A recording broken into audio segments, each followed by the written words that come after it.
اعوذ باللہ من الشیطان اللعین الرجیم بسم اللہ الرحمن الرحیم الحمد للہ رب العالمین والعاقبۃ للمتقین والجنة للمؤمنین والنار للمنافقین الحمد للہ الذی جعلنا من المتمسکین بولایت علی بن ابی طالب واولاده المعصومین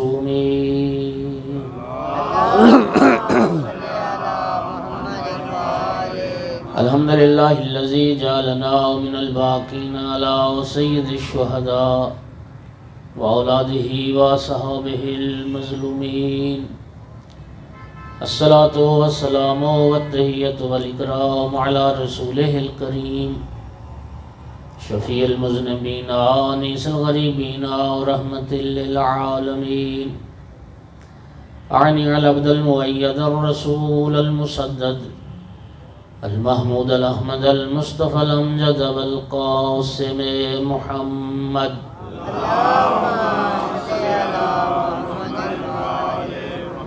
ثم الصلاة والسلام والتحیۃ والاکرام علی آل الطیبین الطاہرین المعصومین المنتجبین المنتخبین المظلومین واللعنة الدائمة على أعدائهم ملونين من يوم عداوتهم إلى قيام يوم الدين وبعد يوم الدين أما بعد فقال سبحانه وتعالى في كتابه المجيد بسم الله الرحمن الرحيم إن عدة الشهور عند الله 12 شهرا في كتاب الله يوم خلق السماوات والأرض منها 4 حرم ذلك الدين القيم صلوات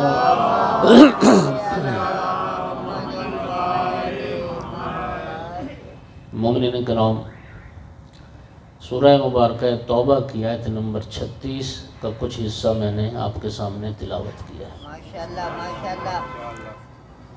سامعین گرامی، ارشاد رب العزت ہے ان عدت الشہور عند اللہ 12 شہرا فی کتاب اللہ۔ اللہ فرماتا ہے کہ اللہ کے نزدیک کتاب خدا میں مہینوں کی تعداد 12 ہے۔ ماشاءاللہ ماشاءاللہ۔ مہینے اللہ کے نزدیک 12۔ یوم خلق السماوات والارض،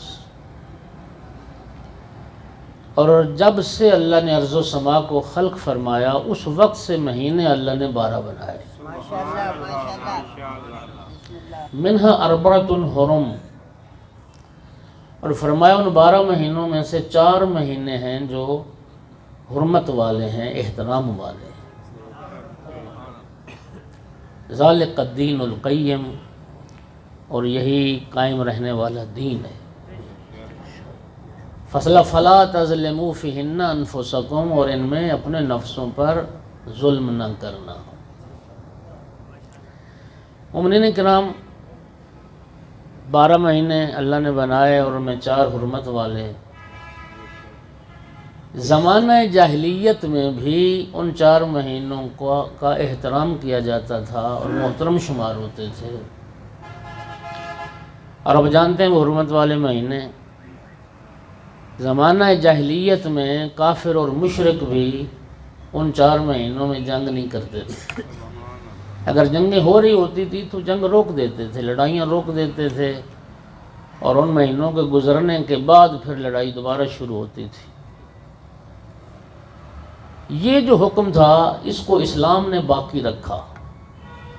وہ 4 مہینے اسلام آنے کے بعد بھی محترم قرار پائے، اور اسلام نے بھی ان مہینوں میں جنگ کو حرام قرار دیا، لڑائی کو حرام قرار دیا۔ وہ جو حرمت والے 4 مہینے، ان میں پہلا مہینہ یہی ماہ رجب المرجب کا مہینہ، جس میں اللہ نے لڑائی کو، جنگ کو حرام قرار دیا۔ پھر 3 مہینے مسلسل ہیں پے در پے، ماہ ذی-القعدہ، ماہ ذی الحج اور ماہ محرم۔ تو یہ ٹوٹل 4 مہینے بنتے ہیں جو حرمت والے مہینے کہلاتے ہیں۔ امام رضا علیہ السلام نے یہی تو فرمایا تھا کہ محرم وہ مہینہ تھا جس مہینے میں کافر اور مشرک بھی جنگ نہیں کرتے تھے، لیکن رسول کا کلمہ پڑھنے والوں نے رسول اللہ کا چمن اجاڑا اسی محرم کے مہینے میں، اولاد رسول کو قتل کیا اسی محرم کے مہینے میں جس مہینے میں کافر اور مشرک بھی جنگ نہیں کرتے تھے۔ مومنین کرام، آپ جانتے ہیں کہ قرآن پاک لا رطب ولا یابس الا فی کتاب مبین، قرآن کا دعویٰ کائنات کا کوئی خشک و تر ایسا نہیں جس کا تذکرہ قرآن میں موجود نہ ہو۔ قرآن کا ایک ظاہر ہے، قرآن کا ایک باطن ہے، باطن کا پھر باطن ہے، اور نبی کریم نے ارشاد فرمایا 70 بطون ہیں قرآن پاک کے۔ ایک قرآن کا ترجمہ ہے، ایک تفسیر ہے، ایک تاویل ہے۔ یہ جو آیت سورہ مبارکہ توبہ کی آیت نمبر 36 میں نے پڑھی، اس آیت کی تاویل کیا ہے؟ امام محمد باقر علیہ السلام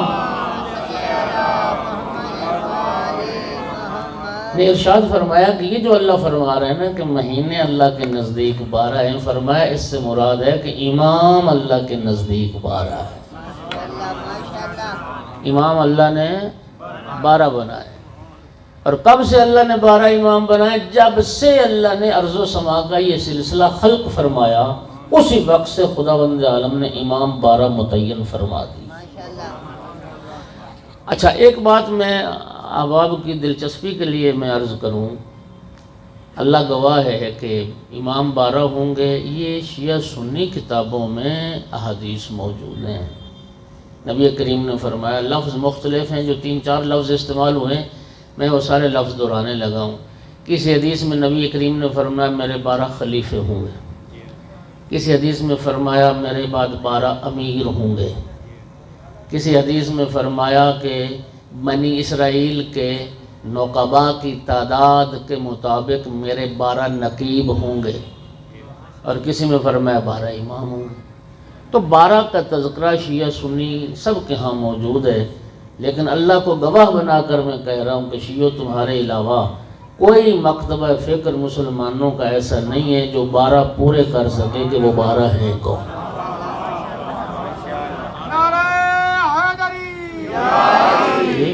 کوئی فرقہ وہ 12 پورے نہیں کر سکتا جی۔ واحد الحمدللہ ثم الحمدللہ، وحد قوم شیعہ اثنا عشری فرقہ، ہماری پہچان ہی اثنا عشر، یعنی 12 اماموں کی امامت کا عقیدہ رکھنے والے۔ ہمارے بچے سے بھی پوچھو گے وہ بھی 12 امام پورے کر کے سنا دیں۔ سامعین گرامی، امام علیہ السلام نے فرمایا کہ اس آیت سے مراد ہے کہ امام اللہ کے نزدیک 12 ہے۔ اچھا، اور یہ جو فرمایا نا وَمِنْهَا أَرْبَعَةٌ حُرُمٌ، ان 12 میں سے 4 حرمت والے ہیں، فرمایا اس سے مراد یہ ہے کہ ان 12 اماموں میں سے 4 ہیں جو علی ہیں۔ ان 12 میں سے علی نام کے 4 امام ہیں۔ پہلے امام امیر المومنین علی ابن ابی طالب علیہ السلام۔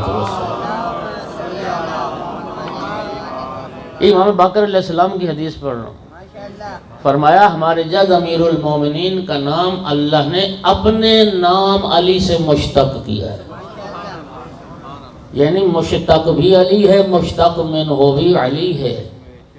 فرق کیا ہے؟ توجہ چاہ رہا ہوں۔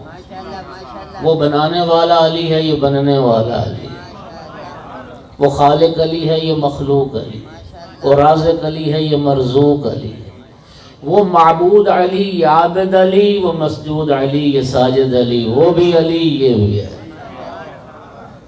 پہلا 12 اماموں میں سے 4 ہیں جو علی ہیں۔ دوسرے امام علی بن الحسین زین العابدین علیہ السلام۔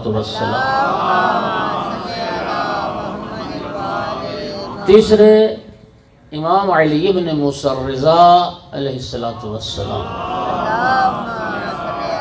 اور چوتھے امام علی بن محمد الہادی النقی علیہ السلام، جس آقا کی ولادت بھی اسی مہینے میں اور شہادت بھی اسی مہینے۔ آپ جانتے ہیں سارے 3 رجب المرجب امام علی نقی علیہ السلام کی شہادت کی تاریخ گزری، اور اسی مہینے میں اسی ہفتے میں 5 رجب المرجب امام ہادی علیہ السلام کی ولادت باسعادت کی تاریخ گزری۔ ایک صلوات سارے بلند آواز سے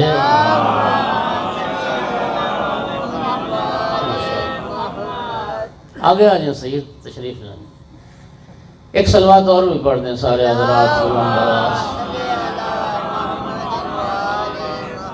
توجہ ہو گئی حضرات؟ ماشاءاللہ ماشاءاللہ۔ تو میں چونکہ آپ سارے اس بات کو بخوبی جانتے ہیں کہ امام علی نقی علیہ السلام کا تذکرہ بھی کم ہوتا ہے ہمارے ممبروں سے، تو یہ ہفتہ چونکہ اسی میں آقا کی ولادت و شہادت گزری، تو میرا دل چاہتا ہے کہ آج سادات کرام کی اس مجلس میں امام علی نقی علیہ السلام کا تذکرہ کیا جائے۔ ماشاءاللہ ماشاءاللہ، بسم اللہ۔ امام جواد علیہ السلام نے 2 شادیاں کی تھیں۔ پہلی شادی مامون عباسی کی بیٹی ام الفضل سے کی تھی، لیکن خداوند عالم نے اس ام الفضل کو اولاد کی نعمت سے محروم رکھا۔ پھر امام جواد علیہ السلام نے دوسری شادی کی تھی جناب سمانہ مغربیہ، سرزمین مغرب سے تعلق رکھتی تھیں، کنیز تھیں، جناب سمانہ ان کا نام تھا، جو موجودہ مراکش کہلاتا ہے، اس سرزمین سے اس بی بی کا تعلق تھا۔ اس بی بی کے لیے امام جواد علیہ السلام نے مدینہ سے کچھ فاصلے پر 5 میل کے فاصلے پر ایک سریہ نامی بستی تھی، جہاں امام علیہ السلام نے گھر بنایا تھا، اور اللہ رب العزت نے امام جواد علیہ السلام کو جناب سمانہ کے بطن سے امام علی نقی علیہ السلام جیسا بیٹا عطا فرمایا۔ ماشاءاللہ ماشاءاللہ۔ دیکھیے میرے دوستو، یہ نا قدرت کا انتظام ہے، یہ قدرت کی مشیت ہے، یہ قدرت کا ارادہ ہے۔ چاہتا ہے تو کسی عرب ماں کو شرف ماں سے محروم رکھتا ہے۔ بڑی بڑی عرب مائیں تمنا کرتی چلی کہ کاش ایک بیٹے کی ماں بن جاتی، لیکن اللہ نے عرب کی ماں کو محروم رکھا، اور جب رب کریم چاہتا ہے تو ایک کنیز کو بھی امام کی ماں ہونے کا شرف عطا کر دے۔ اللہ اکبر، یا رسول اللہ،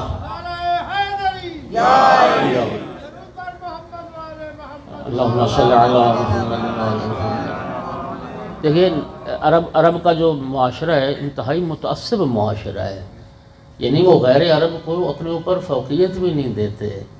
آج بھی عرب میں اب جو حضرات مشرف ہوئے ہیں وہ تعید کریں گے، اگر اس چیز کی طرف توجہ کی نہیں کی تو اب جائیے تو آزما لیجئے گا، آج بھی عرب مکہ میں اور مدینہ میں حرمین میں پہلی صف میں کسی اجمی کو نہیں بیٹھنے دیتے، تو کہتے پہلی صف میں صرف عرب بیٹھیں۔ توجہ ہو رہی ہے ذرا؟ ماشاءاللہ ماشاءاللہ، بسم اللہ۔ عجیب بیت المال کی خدا کی قسم تقسیم رہی ہے، ماشاءاللہ عرب کے برابر عجم کو حصہ نہیں ملتا تھا بیت المال سے۔ البتہ واحد دور خلافت مولا امیر المومنین علیہ السلام کا گزرا ہے، جس میں مولا علی نے صرف عرب عجم کی تقسیم اور تفریق کو ختم نہیں کیا، بلکہ آقا اور غلام کے درمیان بھی برابری قائم کی۔ بات سمجھ آ رہی؟ وہ تو سب کی ماری قوم تھی۔ عرب اپنے علاوہ سب کو عجم کیوں کہتے ہیں؟ جب کہتے ہیں گونگے کو کہتے ہیں زبان والے تو ہمیں، باقی تو سارا جہان گونگا ہے۔ دوسری حکومت کے دوران جب ایران کی شہزادیاں آئی تھیں، جی ایک روایت البتہ یہ ہے، ورنہ اس کے مقابلے میں ایک روایت اور ہے کہ خود مولا امیر المومنین کے دور میں آئی تھی۔ جناب کا عامل حریث تھا بصرہ میں، وہ یہ جو شہزادیاں تھیں یہ ایرانی، یہ آئی تھیں امیر المومنین کے دور۔ بہرحال اختلاف اپنی جگہ پر، تحقیق محققین کا کام ہے، لیکن وہ جو روایت ہے کہ دوسرے دور میں آئیں تو ان کی شہزادیاں تھیں، جرد کی پوتیاں تھیں، شہزادیاں تھیں، ان کی بولی لگائی گئی کہ جو زیادہ بولی دے گا وہ کنیز خرید لے گا۔ مولا امیر المومنین علی ابن ابی طالب علیہ السلام اٹھے اور فرمایا خبردار، شہزادی کسی قوم قبیلے کی ہو، شہزادیاں بیچی نہیں جاتی ہیں، شہزادیوں کو فروخت نہیں کیا جاتا ہے۔ پوچھا پھر کیا کیا جائے ان کنیزوں کا؟ جناب امیر علیہ السلام نے فرمایا انہیں یہ حق دے دیا جائے کہ مدینہ کے یہ جو لوگ موجود ہیں ان میں سے جس کے ساتھ زندگی گزارنا چاہیں ان کو اختیار دے دیا جائے۔ تو خدا جانتا ہے تھی تو وہ عجم کی شہزادیاں تھیں نا، پر نگاہ معرفت کیا تھی؟ یوں دیکھنا شروع کیا مجمع میں لوگوں کو، دیکھتے دیکھتے دیکھتے جناب شہر بانوں کی نگاہ رکی جہاں پر جنت کے وارث امام حسین علیہ السلام تشریف فرما تھے۔ آ کے مولا حسین کے کندھے پہ ہاتھ رکھ دیا اور اپنی زندگی مولا حسین کی نوکری میں گزارنے کا فیصلہ کر دیا۔ اور رب کریم نے پھر، توجہ چاہ رہا ہوں، رب کریم نے پھر اس مستور کو نور امامت کا حامل بنا دیا۔ امام زین العابدین علیہ السلام کی ماں ہونے کا شرف عطا کیا۔ نبی کریم نے خطبہ حجت الوداع میں جن باتوں کی طرف توجہ دلائی تھی امت مسلمہ کی، ان میں ایک یہ بھی تھی کہ کسی عرب کو عجم پر کوئی فوقیت نہیں ہے، کسی گورے کو کالے پر کوئی فضیلت نہیں ہے، اللہ کے نزدیک معیار فضیلت صرف تقویٰ ہے۔ قرآن بھی یہی کہتا ہے ان اکرمکم عند اللہ اتقاکم۔ تعصب کی، عرب عجم کی تفریق کی اس ماری ہوئی قوم میں ایک اجمی خاتون کو بہو بننے کا شرف عطا کرنا، یہ مولا امیر المومنین علی بن ابی طالب علیہ السلام کا کار ہے۔ اور ہمارے ائمہ میں سے آپ جانتے ہیں 9 امام ہیں جن کی مائیں کنیزیں تھیں، اللہ نے انہیں نور امامت کا حامل بنایا ہے۔ اور یہ الحمدللہ ہمارا اعتقاد ہے کہ امام معصوم کی ماں وہ اپنی تمام صفات کمال و جمال میں دنیا کی تمام عورتوں سے افضل ہوتی، اپنے زمانے کی عورتوں سے وہ افضل ہوتی۔ جناب سمانہ یہ امام علی نقی علیہ السلام کی والدہ ماجدہ ہیں سلام اللہ علیہا، اور امام جواد علیہ السلام یہ امام علی نقی علیہ السلام کے والد بزرگوار ہیں۔ 7 سال عمر مبارک تھی امام علی نقی علیہ السلام کی جب امام جواد علیہ السلام کو زہر دیا گیا اور امام جواد علیہ السلام کی شہادت ہوئی۔ عباسیوں نے امام کو شہید کیا۔ امام علی نقی علیہ السلام اس وقت مدینہ میں تھے۔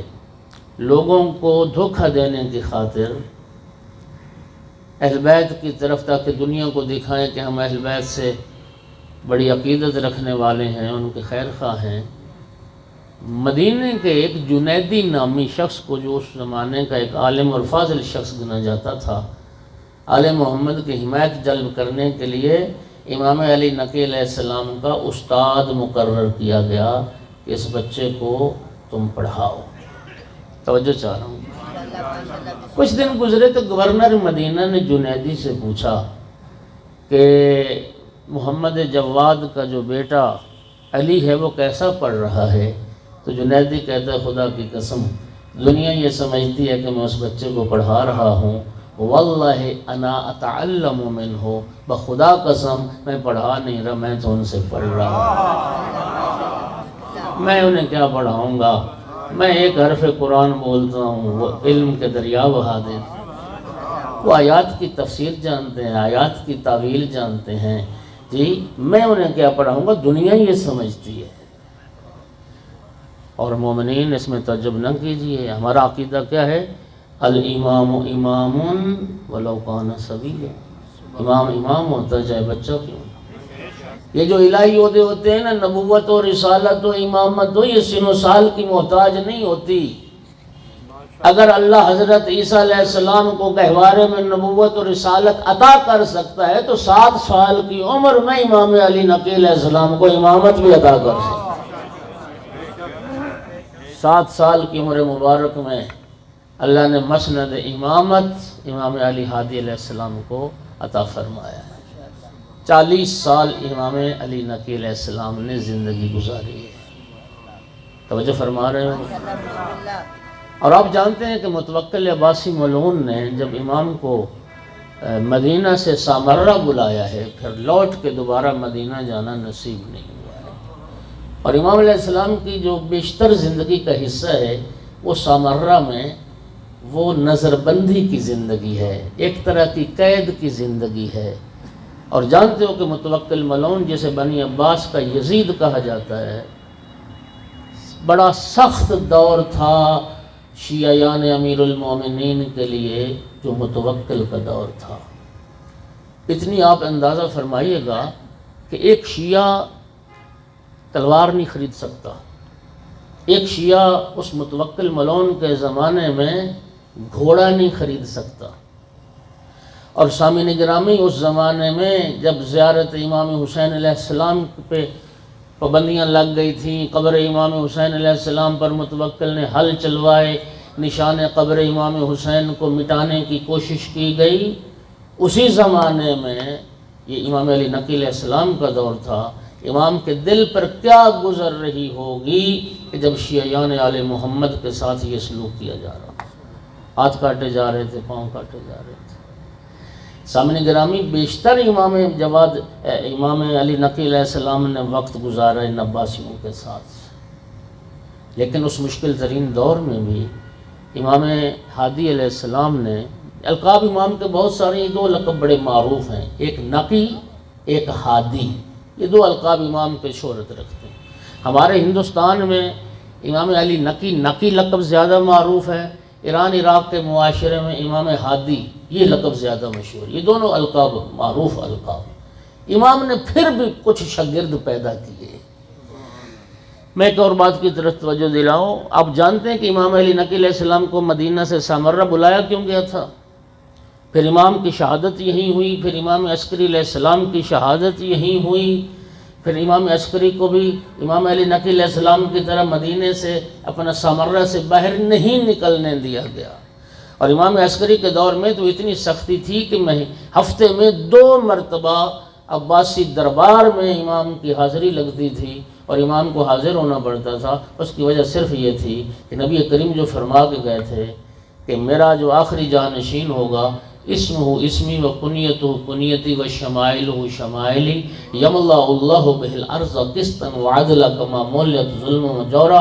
رسول اللہ کی یہ حدیث اپنے بیگانے سارے جانتے تھے کہ نبی کریم فرما کے گئے میرا بیٹا ہوگا، میرا جو آخری جانشین ہوگا، میرا ہم نام ہوگا، میرا ہم کنیت ہوگا.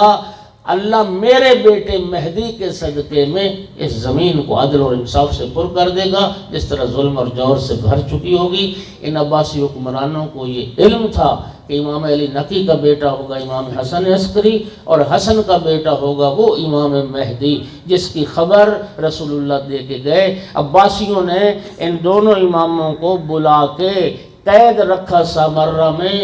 یہ وہی اسی طرح کا اقدام تھا جس طرح فرعون کو نجومیوں نے خبر دی تھی کہ ایک موسیٰ نامی بچہ پیدا ہونے والا ہے جو تیرے تخت و تاج کو خاک میں ملا دے گا. اور پھر متوکل فرعون نے 70,000 بچہ بنی اسرائیل کا ذبح کروا دیا کہ موسیٰ دنیا میں نہ آنے پائے. بین ہی یہی وجہ تھی ان 2 ائمہ کو سامرہ میں قید رکھنے کی اور بلانے کی کہ وہ مہدی دنیا میں نہ آ پانے پائے جو ہماری حکومتوں کے لیے خطرہ ہو سکتا ہے. پھر یہ انتقام پروردگار ہے اور انتظام پروردگار ہے. ہاں اللہ نے بھی فرمایا پھر فرعون یاد رکھ اسی موسیٰ کو تیری گود میں پروان نہ چڑھاؤں تو میں بھی خدا نہیں. وہی امام مہدی عجل اللہ فرجہ الشریف. پھر اسی سامرہ میں آقا امام صاحب العصر کی ولادت باسعادت ہوئی. وہ کیا کہتا ہے قرآن، کیا فرماتا ہے؟ یریدون لیطفئوا نور اللہ بافواہہم واللہ متم نورہ. کافر تو چاہتے ہیں کہ پھونکوں سے نور خدا کو بجھا دیں، لیکن اللہ اپنے نور کی حفاظت کرنا. مٹانے والے مٹ گئے، جس کی حفاظت خود خدا کرنے والا ان کو کوئی مٹا نہیں سکتا. ایک صلوات پڑھ دو سارے بلند آواز.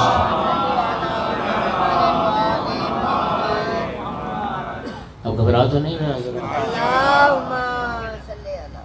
تھوڑا سا جو امام کو وقت ملا ہے اس میں امام علیہ السلام نے شاگرد پیدا کیے. اور ایک یہ جو آج تک اس غیبت کبریٰ کا جو ہم زمانہ گزار رہے ہیں، اس غیبت کبریٰ کے دور کے لیے خصوصیت کے ساتھ ان 2 ائمہ نے اپنے شیعوں کو تیار کیا. یعنی آپ توجہ فرمائیں میں کیا عرض کر رہا ہوں. یعنی 1200 سال سے شیعہ اپنے زمانے کے امام سے دور ہے. امام صاحب العصر پردہ غیب میں ہیں، ہم نے آقا کو دیکھا نہیں ہے۔ الحمدللہ قوم شیعہ کا بچہ بچہ اعتقاد اور یقین رکھتا ہے کہ امام موجود ہیں اور امام انشاءاللہ ظہور فرمائیں گے۔ یہ اتنی راسخ العقیدہ انسان، یہ جو عقیدے میں اتنی پختگی پیدا ہوئی کہ نہیں دیکھا اور امام کے آنے کا یقین رکھتے ہیں، یہ انہی دو ائمہ کی تربیت کا اثر۔ اتنا پختہ عقیدہ کر دیا، امام صاحب العصر آئیں گے اور آنا امام صاحب العصر انشاءاللہ۔ کسی شاعر نے کیا خوب کہا تھا، منتقل نسل میں کر جاؤں گا آنکھیں اپنی، منتقل نسل میں کر جاؤں گا آنکھیں اپنی، میں رہوں یا نہ رہوں مولا کی زیارت ہوگی انشاءاللہ۔ صلوات تو پڑھ دو سارے۔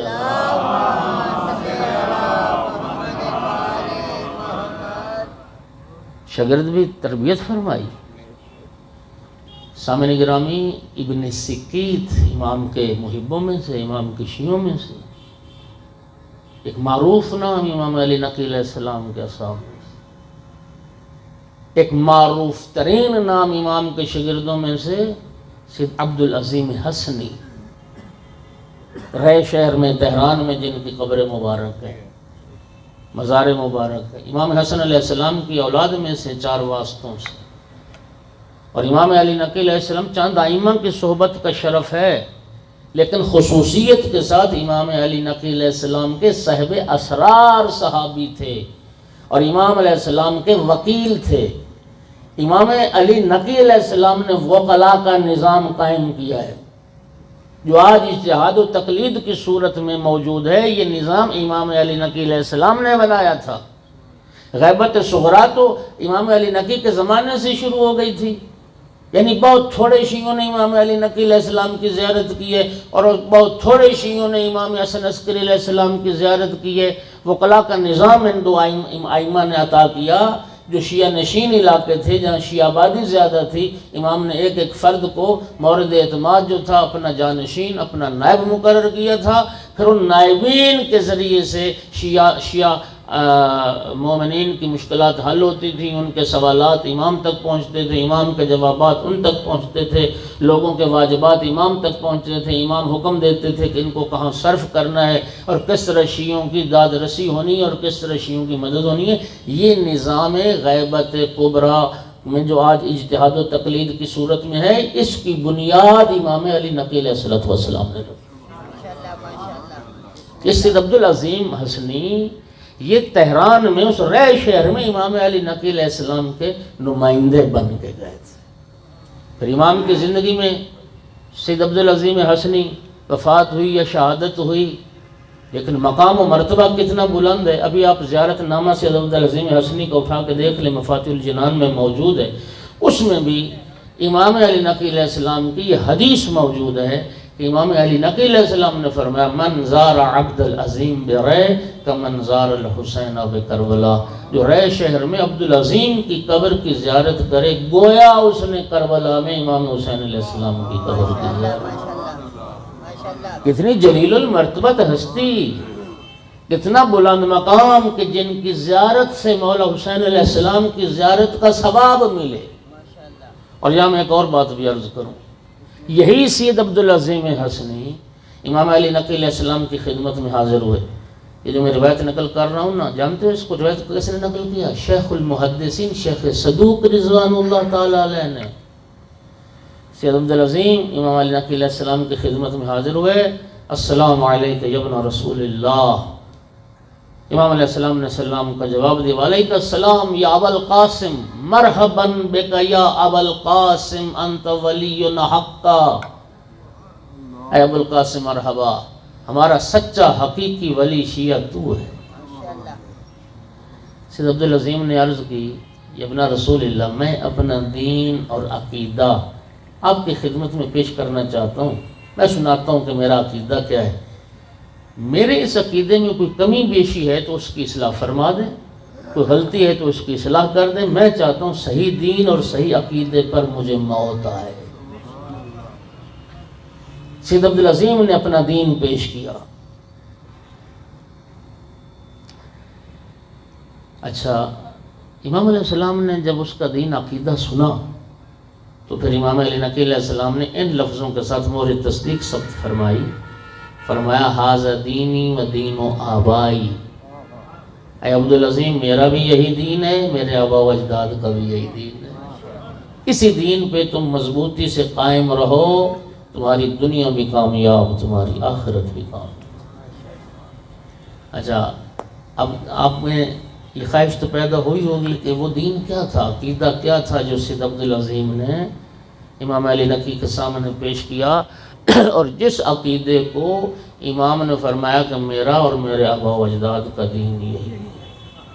تو پھر میں حوالہ ہی دے سکتا ہوں، تھوڑی سی زحمت آپ بھی کریں گے۔ یہ جو تلقین میت میں ہم میت کا کندھا ہلا کے اور میت کو سناتے ہیں نا جو عقیدہ، یہ سارا وہی عقیدہ تھا جو سید عبدالعظیم نے امام علی نقی کے سامنے بیان کیا۔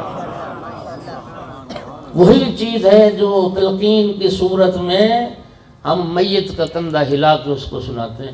لیکن ایک بات بڑی عجیب ہے، ساری زندگی تو کسی نے کندھا نہ ہلایا نہ سنایا کہ سن اور سمجھ تیرا یہ دین اور عقیدہ ہونا چاہیے۔ ہاں جی، ایک ہی بار سنایا، وہ بھی قبر میں جب لٹا دیا تو اب مر گیا تھا، اب کندھا ہلا کے کہہ رہے سن اور سمجھ، خاک سنے اور خاک سمجھ۔ جو سننے سمجھنے کا زمانہ تھا اس وقت نہ کسی نے سنایا نہ سمجھایا، اب مر گیا تب سنا رہے۔ اور سننا جوانوں، بزرگوں، دوستوں، ساتھی، میری اس بات کا مطلب ہرگز یہ نہیں ہے کہ میت سنتا نہیں ہے، یہ سن نہیں سکتا، نہیں، میت سنتا ہے، سنتا ہے۔ جنگ بدر کا جب اختتام ہوا نا، 70 کافر مارے گئے تھے، صرف کافر نہیں تھے، سردار تھے، مکہ کے سردار تھے۔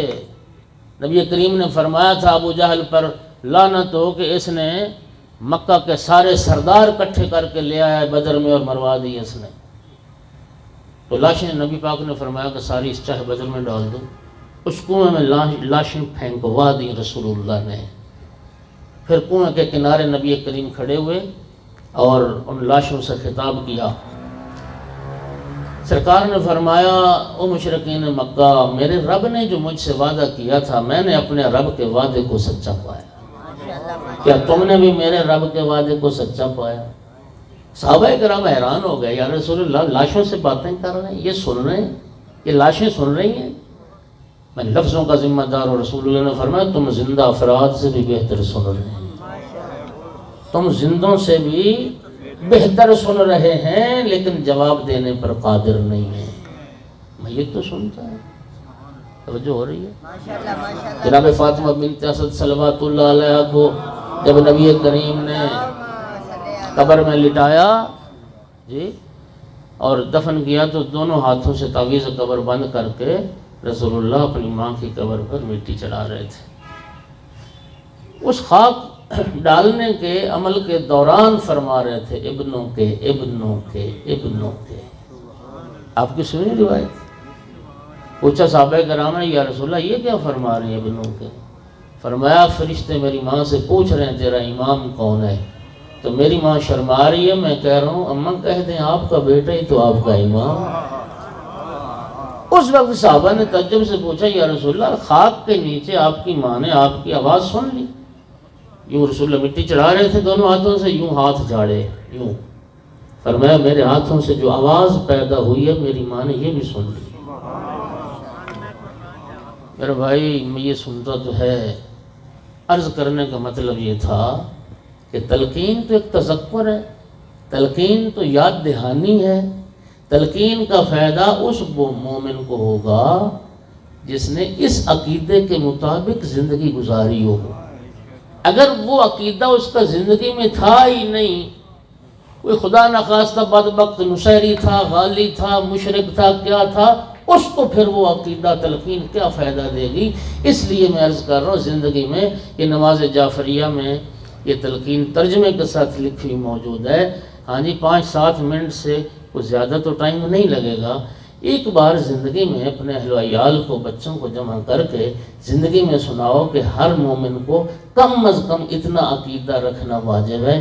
اور یہ یاد رکھو کہ تلقین پڑھنے سے بندے کو موت نہیں آتی، تلقین پڑھنے سے موت آنی ہوتی نا، سارے مولوی مر گئے ہوتے تلقین پڑھنے سے کوئی نہیں مرے گا، لیکن اگر قضیہ اتفاقیہ کے طور پر تلقین پڑھ کے ماری جاؤ تو پھر چلو صحیح عقیدہ پڑھ کے تو مرے ہونا، صلوات پڑھو ذرا صاحب۔ توجہ ہوگی حضرات؟ تو یہ سید عبدالعظیم حسنی جیسی شخصیت امام علی نقی علیہ السلام کی شاگردی اور صحبت کا شرف حاصل ہے۔ ان شاگردوں میں جو امام علیہ السلام نے پیدا فرمائے، ان میں ایک یہ ابن سکیت بھی ہے، ابو ہاشم جعفری ہے، کیا شاگرد تھے یہ ابن سکیت، اتنا عالم فاضل تھا۔ آپ یقین کیجئے گا دوستو، حیران ہو جاؤ گے کہ متوکل جیسے لعین ملعون اتنا صاحب فضل و کمال کہ متوکل نے اپنے بیٹوں کا استاد مقرر کیا اس ابن سکیت۔ توجہ ہو گئی؟ ماشاءاللہ ماشاءاللہ، بسم اللہ۔ جب استاد بنایا نا، استاد کا کردار بڑا اہم ہوتا ہے، بہت اہم ہوتا ہے۔ ماں باپ کے بعد انسان کی زندگی میں دوسرا اہم نقش، اہم کردار وہ استاد کا، دوست کا بھی کردار ہے، ماحول کا بھی کردار ہے، استاد کا بھی کردار بڑا ہے۔ متوکل نے جب بیٹوں کو استاد بنا دیا تو کسی نے کان بھرے متوکل کہ جس نے تو نے بیٹوں کو استاد بنائی ہے تو علی کا شیعہ۔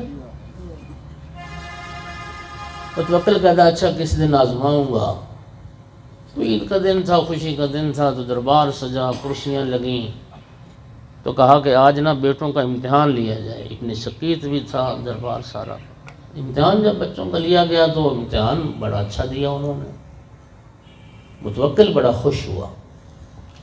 ابن سکیت سے پوچھتا ابن سکیت یہ بتاؤ کہ تمہاری نگاہ میں یہ میرے دونوں بیٹے زیادہ محبوب اور محترم ہیں یا علی کے بیٹے حسن اور حسین؟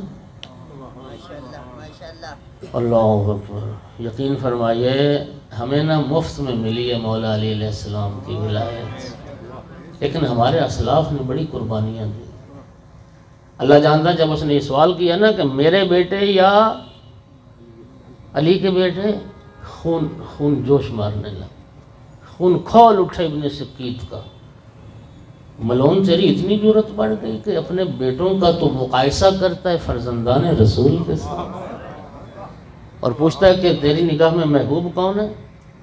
خدا جانتا ہے پھر اس نے نا فیصلہ کرنے میں دربار کا استاد تھا، اس نے فیصلہ کرنے میں دیر نہیں لگائی۔ جواب سنیے کیا خوبصورت جواب دیا۔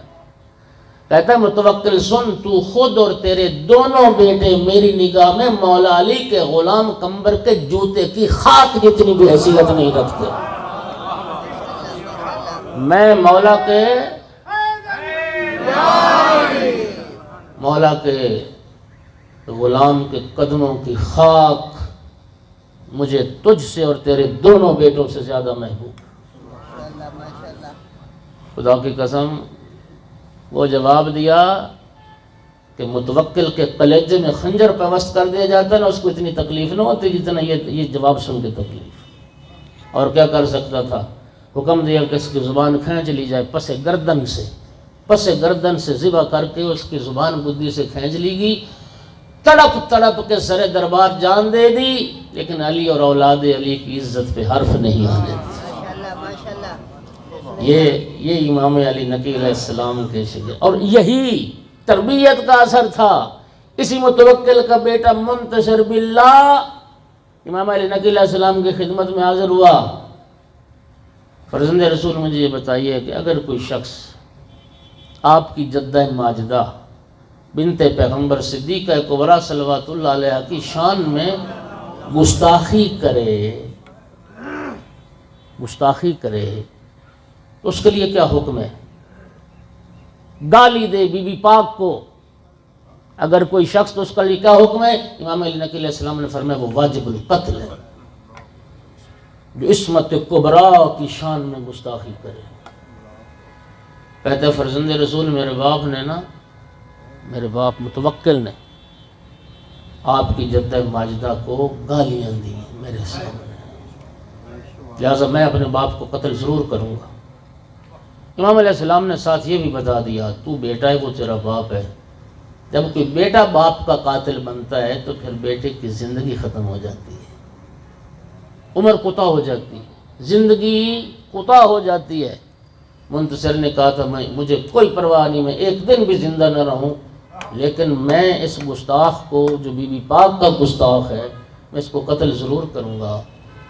یہ اس شیعہ علی استاد کی تربیت کا اثر ہے۔ پھر اس منتصر نے اپنے باپ کو قتل کیا، اور صرف اس وجہ سے قتل کیا کہ جناب سیدہ کی شان میں اس نے گستاخی کی تھی۔ پھر بعد میں تھوڑے عرصے بعد بہت جلد یہ بھی مارا گیا تھا، زیادہ لمبی زندگی نہ پا سکا تھا۔ توجہ ہوگی حضرات؟ ماشاءاللہ ماشاءاللہ۔ کیا کیا شاگرد امام نے پیدا فرمایا۔ ایک صلوات تو پڑھو سارے حضرات۔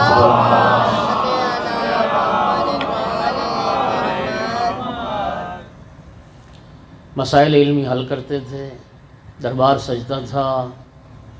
یہ ابن اقسم نے ایک دن بھرے دربار، اب گھبرا تو نہیں نہ رہے انشاءاللہ، امام کے دو جواب آپ کو سنانے کا۔ نعرہ رسالت، یا رسول اللہ، نعرہ حیدری، یہی ابن اقسم نے دو سوال کیے۔ ایک سوال اس نے یہ کیا کہ آپ کے جد امیر المومنین کے طریقے میں بظاہر ہمیں فرق نظر آتا ہے۔ جنگ جمل میں مولا علی علیہ السلام نے میدان میں جو زخمی ہو گئے تھے انہیں قتل نہیں کیا، بھاگنے والوں کا لشکر نے تعاقب بھی نہیں کیا، مال غنیمت بھی نہیں لیا اور مال غنیمت تقسیم بھی نہیں ہوا۔ جبکہ جنگ صفین میں آپ کے جد نے زخمیوں کو قتل کیا ہے، بھاگنے والوں کا لشکر علی نے تعاقب کیا ہے۔ اس کی وجہ کیا ہے؟ بات سمجھ آ رہی؟ ماشاءاللہ ماشاءاللہ۔ فرمایا اس کی وجہ یہ ہے کہ جمل میں جو اصحاب جمل میں سے دو جو سردار تھے وہ تو مارے گئے تھے، پیچھے رہ گئی تھی ایک سردار، وہ قید ہو گئی، پکڑی گئی۔ اب وہ جو لشکر تھا نا باطل پر، ان کے افراد کے اندر، لشکریوں کے اندر دوبارہ اکٹھے ہونے کی اور دوبارہ جمع ہونے کی وہ طاقت نہیں رہ گئی تھی۔ سردار مارے گئے تھے، ایک قید ہو گئی تھی، اس کو مولا امیر المومنین علیہ السلام نے عزت و احترام سے مدینے پہنچا دیا تھا۔ فرمایا اس لیے حضرت نے فرمایا کہ کوئی ان کے درپے نہ ہو، کوئی ان کے متعرض نہ ہو، اس لیے ان کو چھوڑ دیا۔ جبکہ صفین میں معاملہ اس کے برعکس تھا۔ صفین میں جو لیڈر تھا وہ زندہ تھا، اگر انہیں چھوڑ دیا جاتا تو وہ دوبارہ اس لیڈر کے گرد جمع ہو جاتے، اس لیے وہاں منافقین کے قتل کا حکم دیا گیا اور وہاں نہیں چھوڑا گیا، یہاں چھوڑ دیا گیا۔ اور غنیمت کیوں نہ لی گئی؟ فرمایا اگر مال غنیمت جنگ جمل میں لی جاتی تو پھر نبی کے حرم کو بھی کنیز بنانا پڑتا۔ مولا علی جیسے غیور امام کی غیرت یہ برداشت نہیں کرتی کہ حرم رسول کو کنیز بنایا جائے اور کنیز بنا کے مال غنیمت کے طور پر اس کو تقسیم کیا جائے۔ صلوات پڑھ دو محمد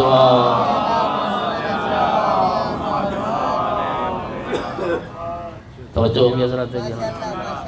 اللہ آپ کو سلامتی عطا فرمائے۔ ابو ہاشم جعفری امام کا شاگرد ہے، کہتا ہے کہ میں امام علی نقی علیہ السلام کی خدمت میں موجود تھا، ایک ہندوستان کا رہنے والا شخص امام علی نقی کی خدمت میں حاضر ہوا، اپنی ہندی زبان میں کچھ مسائل پوچھے۔ کہتا ہے مجھے بڑا تعجب ہوا جب میں نے یہ دیکھا کہ امام علیہ السلام بھی ہندی زبان میں جواب دے رہے ہیں۔ یقین کرنا دوستو، روایت پڑھ کے مجھے خوشی ہوئی۔ یہ تو 75 سال ہوئے پاکستان الگ ہوا، پہلے تو سارا ہندوستان ہی تھا۔ یعنی روایت یہ بتاتی کہ اس زمانے میں بھی کچھ لوگ تھے اس سرزمین سے جن کا تعلق اہل بیت رسول سے تھا، آل محمد سے وابستہ تھے، وہیں سے جا کے دین لیتے تھے، وہیں سے جا کے مسائل پوچھتے تھے، وہیں سے جا کے شریعت سیکھتے تھے۔ امام نے ہندی زبان میں جواب دیے۔ ابو ہاشم جعفری کہتا ہے جب وہ شخص تھوڑی دیر کے بعد چلا گیا تو میں نے امام علیہ السلام سے از راہ تعجب سوال کیا، فرزند رسول کمال ہے، آپ ہندی زبان بھی جانتے ہیں؟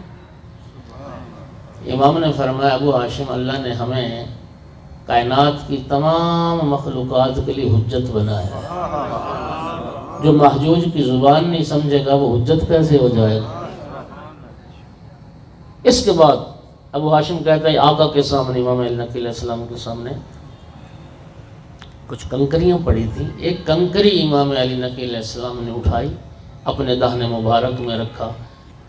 لعاب امامت سے جب وہ کنکری تر ہو گئی، امام نے وہ کنکری میرے حوالے کی اور مجھے حکم دیا کہ اس کنکری کو تو اپنے منہ میں رکھ لے۔ کہتا ہے لعاب امامت سے تر کنکری منہ میں رکھنے کی دیر تھی، میں 70 زبانوں کا عالم بن چکا تھا۔ اور میرے بھائیوں، جس کے لعاب، یہ تو ہمارے بدن کا ایک فاضل مادہ ہے، جس کے لعاب میں یہ تاثیر ہو، اس کے خون کا اثر کیا ہوگا؟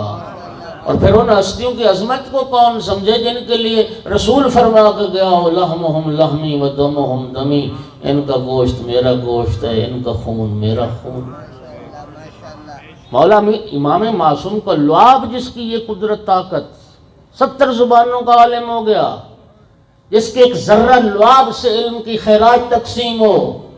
مولا علی علیہ السلام ساری زندگی سلونی کا دعویٰ کرتے رہے، دنیا تعجب کرتی تھی مولا امیر المومنین کے دعوی سلونی پر۔ جناب امیر فرماتے تھے حیران ہونے کی ضرورت نہیں ہے، یہ علی کا کمال نہیں ہے، اعظم من لعاب رسول اللہ، یہ اس لعاب رسالت کا کمال ہے جو چوس چوس کے علی پروان چڑھ۔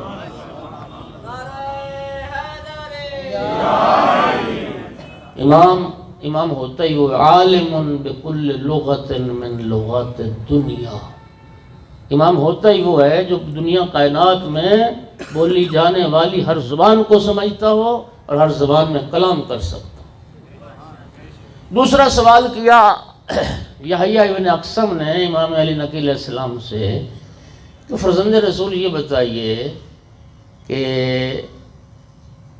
آصف ابن برخیہ ان کا علم زیادہ تھا یا جناب سلیمان ابن داود کا علم زیادہ تھا؟ اگر جناب سلیمان جو نبی خدا تھے اور آصف ابن برخیہ ان کے وصی تھے، اگر جناب سلیمان کا علم زیادہ تھا تو انہوں نے تخت بلقیس کیوں نہیں منگوایا؟ آصف ابن برخیہ کے ذریعے تخت بلقیس کیوں منگوایا؟ سوال سمجھ آ گئی؟ امام کا جواب سنی، فرمایا آصف ابن برخیہ سے جناب سلیمان کا علم زیادہ تھا، لیکن جناب آصف ابن برخیہ سے جو کہ حکم دیا نا جناب سلیمان نے کہ کون ہے تم میں سے جو تخت بلقیس لے آئے، ایک عفریت جن اٹھا، اس نے کہا کہ آپ ابھی اپنی کرسی سے اٹھیں گے نہیں، میں تخت بلقیس حاضر کر دوں گا۔ پھر قرآن کہتا ہے قال الذی عندہ علم من الکتاب، پھر وہ ہستی بولی جس کے پاس کتاب کا کچھ علم تھا، کیا کہا؟ انا آتی کا بہی قبل ان یرتد الیک طرفک، آپ کی پلک جھپکنے سے پہلے میں تخت بلقیس لے آتا،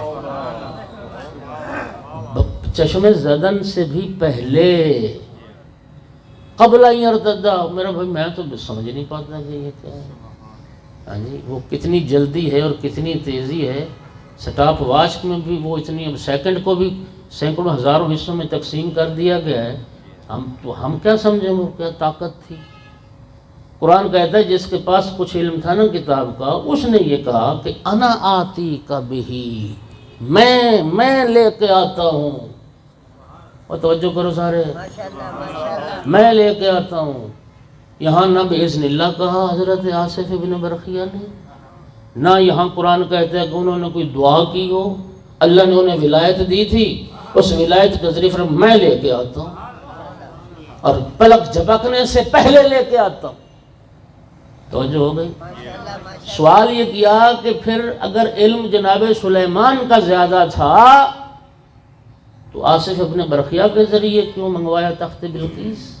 جواب سنیے، امام علی نقی علیہ السلام نے فرمایا کہ امام علی نقی علیہ السلام صرف فرماتے ہیں کہ حضرت سلیمان ابن داؤد صرف اپنے وصی کا کمال دنیا کو دکھانا چاہتے تھے اور بتانا چاہتے تھے نبی کا وصی جاہل نہیں ہوتا،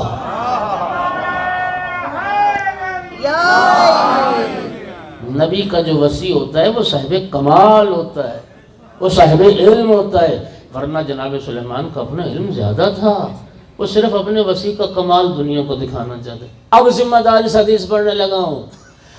امام علی نقی علیہ السلام نے ارشاد فرمایا کہ جناب آصف ابن برخیا، یہ جو قرآن کہتا ہے نا علم من الکتاب، کتاب میں سے کچھ علم، امام فرماتے ہیں اللہ کا جو اسم اعظم ہے وہ 73 حروف پر مشتمل ہے۔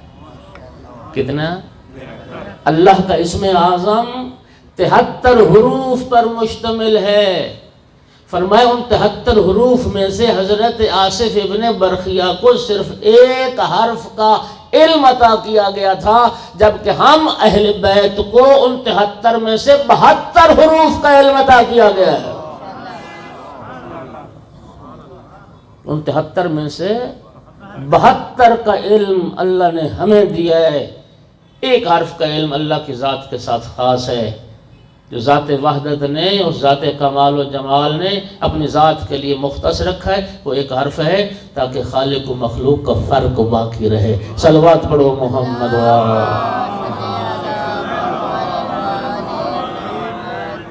جس کے پاس ایک حرف کا علم، اس کا کمال تو انسانوں کی سمجھ میں نہیں آ رہا، تو جن کے پاس 72 حروف کا علم ہوگا، یعنی 71 گنا اس سے زیادہ علم، اس کے کمال کو کون سمجھے؟ یقول الذین کافروا لست مرسلا، کافر کہتے تھے کہ آپ اللہ کے رسول نہیں ہیں۔ ارشاد ہوا قل کفا باللہ بینی، قل کفا باللہ شہیداً بینی و بینکم ومن عندہ علم الکتاب، میرے محبوب کہہ دو میری رسالت کا گواہ اللہ کافی ہے اور وہ جس کے پاس ساری کتاب کا علم ہے۔ یہ رسول اللہ کے اوصیاء ہیں، یہ ہمارے 12 امام ہیں، اللہ نے جنہیں علم الکتاب عطا فرمایا ہے۔ ایک صلوات پڑھ دو سارے بلند آواز سے۔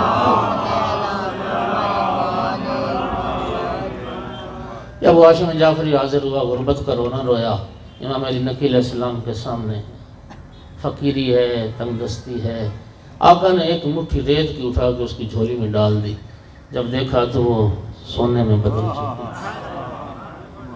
یہ وہ ہستی ہیں جنہیں اللہ نے مقام ولایت عطا فرمایا۔ توجہ ہو رہی ہے حضرات؟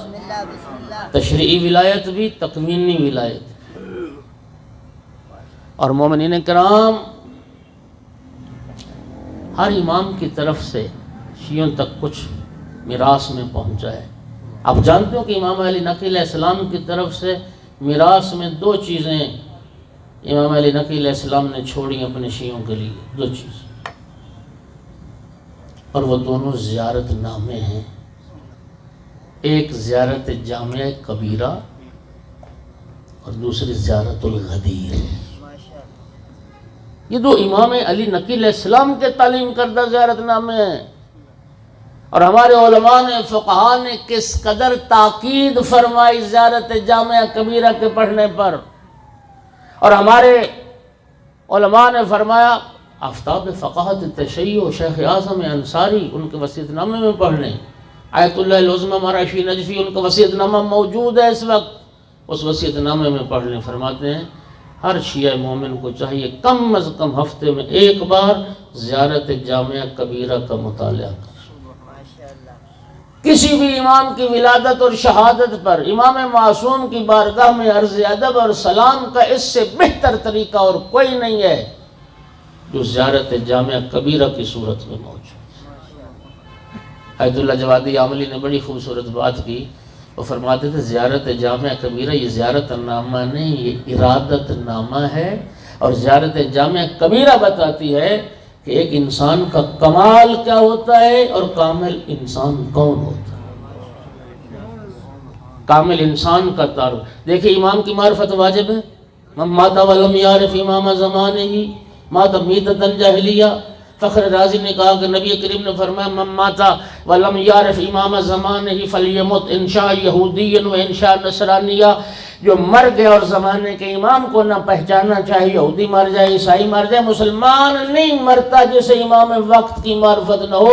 امام کی معرفت حاصل کیسے کی جائے؟ میں بڑی ذمہ داری سے عرض کر رہا ہوں، معرفت امام کا جو دائرۃ المعارف ہے، جو انسائکلوپیڈیا معرفت امام کا، وہ زیارت جامعہ کبیرہ۔ ایک بار ترجمے کے ساتھ زیارت جامعہ کبیرہ کا مطالعہ فرماؤ، پھر تمہیں پتہ چلے امام کی شان کیا ہوتی ہے، امام کا مقام کیا ہوتا ہے، امام کا دائرہ ولایت کیا ہے، امام کے اختیارات کیا ہیں، اور امام کی عظمت کیا ہے۔ معرفت امام میں اضافہ چاہتے ہو۔ یہ زیارت جامعہ کبیرہ کی تو جملے ہیں: السلام علیکم یا اہل بیت النبوہ، یا سیاست العباد، اے بندگان خدا کے سیاست مدار، ارکان البلاد، اے قرۂ ارض پر اللہ کی طرف سے جو ستون بنائے گئے۔ یہ جملہ کتنے خوبصورت ہے۔ الباب المبتلا،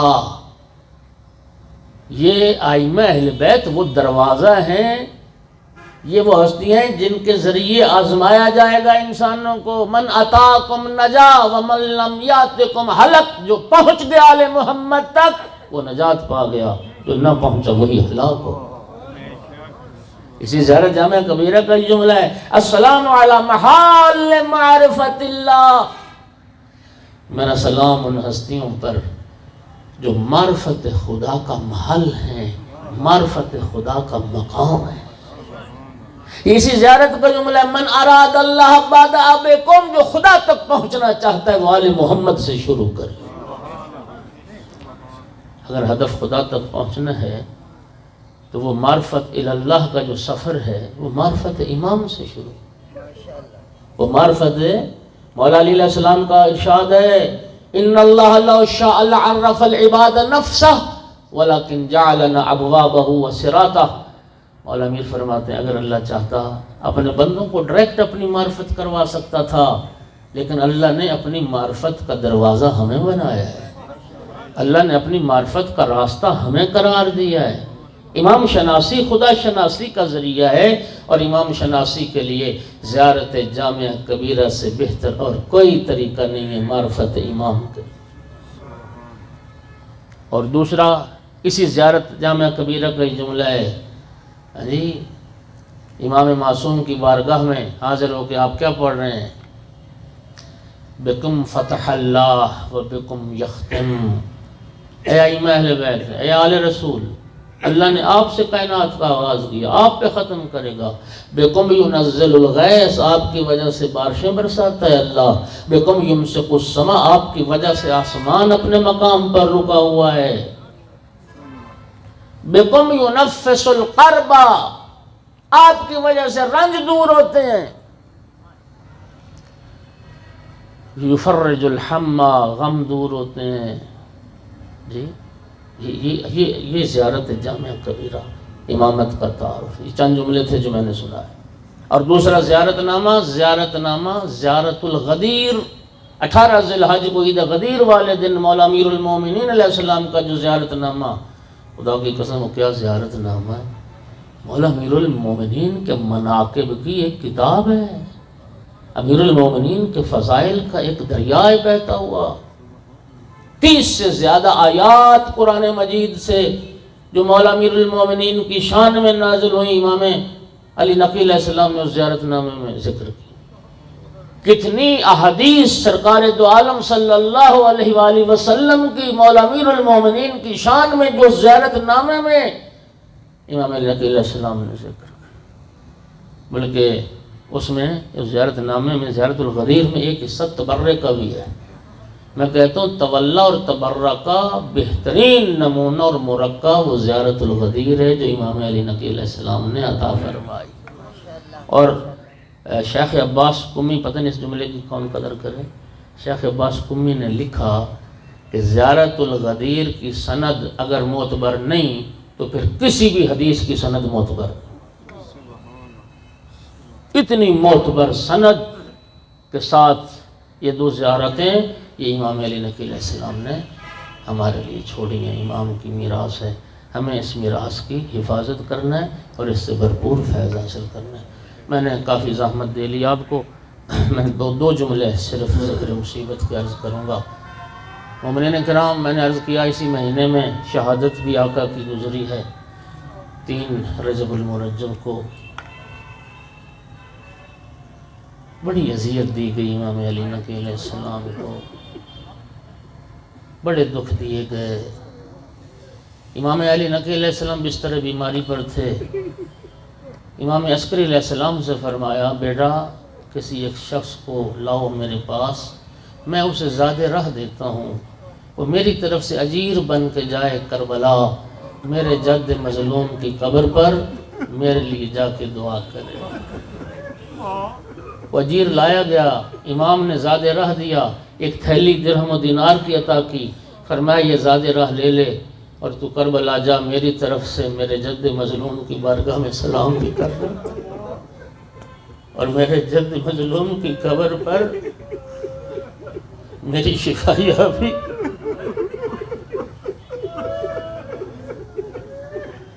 اجیر عرض کرتے ہیں آپ تو حجت خدا ہیں، آپ تو امام وقت ہیں، آپ حجت اللہ ہیں، ولی اللہ ہیں، آپ فرماتے ہیں کربلا میں جا کے دعا کی جائے۔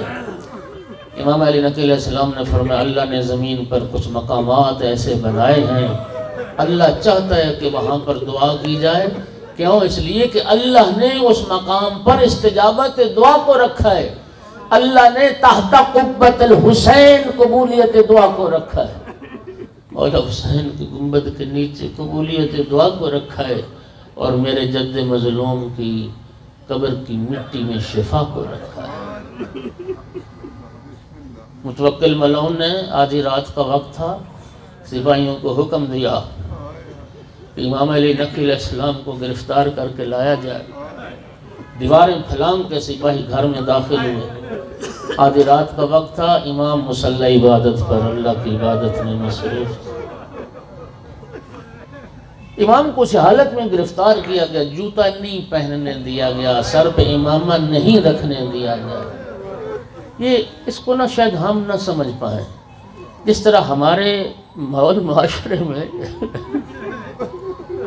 کتنا معیوب ہے کہ ایک انسان کو گھر سے پکڑا جائے اور اس نے قمیص نہ پہننا ہو۔ عرب کے معاشرے میں کسی صاحب امامہ کا بغیر امامے کے آنا اتنا ہی معیوب سمجھا جاتا تھا۔